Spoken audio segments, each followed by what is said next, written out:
Hi friends, நம்ம முன்னே ஒரு வீடியோ போட்டிருந்தோம். விவசாயிங்க யாருன்னா கிடைச்சாங்கன்னா அவங்கக்கிட்ட வந்து ஒரு சில கேள்விலாம் கேட்டு விவசாய பற்றி ஃபார்மஸை பற்றி எதனா ஒரு குறிப்பு தெரிஞ்சுக்கிறதுக்கு கேட்டிருந்தேன். இப்போ வந்து ஒரு ஃபார்மர்ஸ் வந்து எங்களுக்கு தெரிஞ்ச ஒரு ஃபார்மர் இருக்காங்க. அவங்கக்கிட்ட போய் கேட்டு பார்க்கலாம், அவங்க சொல்கிறாங்களா இல்லையா. ஓகேவா, வாங்க போகலாம். இப்போ வழியில் அவங்க மாங்காய் தோட்டம் ஃபுல்லாக மாங்காய் தோட்டம். அதுக்கு நடுவில் ஒரு வீடு அங்கதான் மயில் இருந்து உங்களுக்கு காமிக்கிறேன். இவ போயிட்டு இருக்கோம், அவங்க வீடு வந்துருச்சு. பாத்தீங்கன்னா உங்களுக்கே தெரியும் ஃபுல்லா. ஓகேவா, இப்போ போயிட்டு இருக்கோம், அங்க காமிக்கிறேன். இங்கெல்லாம் ஏறி வச்சிருக்காங்க, அங்கே தூரமா காமிச்சு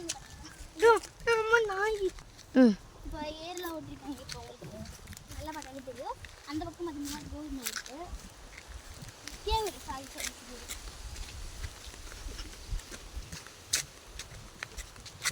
ஒரு டவுட்டு தான் அவங்க கண்டென்ட் கொடுக்குறாங்க.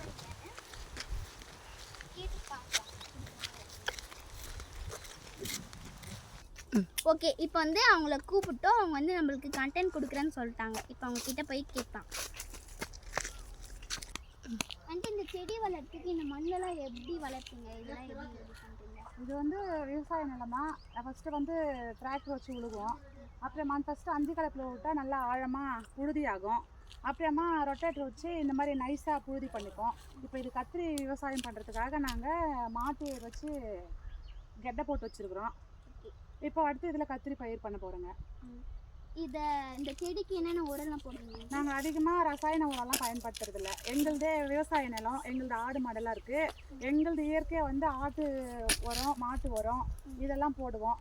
பூச்சிக்கொல்லி மருந்து மட்டும் அதிகமான பூச்சி தாக்கிறதா பூச்சிக்கொல்லி மருந்து அடிப்போம், அவ்வளோதான்.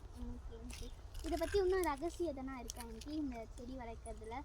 அதெல்லாம் எதுவும் இல்லைப்பா. நம்ம நல்ல ஈல்டு வந்தோன்னா நல்ல தரமான உரம் தான், இயற்கை உரம் கொடுத்துட்டு அந்த பூச்சிக்கொல்லி வரும்போது மருந்து அடிச்சுட்டு நல்லா தண்ணி விட்டோம்னா நல்லா ஈல்டு வரும், அவ்வளோதான். இப்போ இந்த மண்ணை செடி வளர்த்துக்கு என்னென்ன மண்ணெல்லாம் யூஸ் பண்ணுவாங்க? நல்லன்னா இந்த மாதிரி செம்மண் இருந்தால் நல்லா வரும். மணல் பூமியாக இருந்தால் நல்லா ஈல்டு வரும், நல்ல செடி தரமாக வரும்.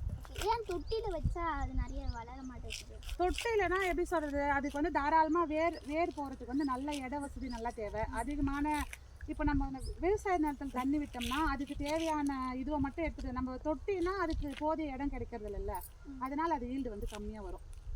அதோட மண் தரமும் இருக்குது இல்லை, ஒரு மண்ணுக்கு ஒரு விளைச்சல் வரும். இது செம்மண்ணுனா இதுக்கு போட்டோம்னா இது வந்து மழை வந்தால் கூட தண்ணி அதிகமாக தேங்காது, தண்ணி உறிஞ்சிடும். அதனால செடி வந்து இது நல்லா வரும். எத்தனை மாதத்துலேருந்து எத்தனை மாதம் வரை வரும் கத்திரிக்காய் செடி வந்து நம்ம நட்டு வந்து 45 நாளில் பூ வைக்க ஆரம்பிக்கும். 2 மாதத்துக்குள்ளே காய் பறிக்கிற மாதிரி வந்துடும். தேங்க்ஸ்.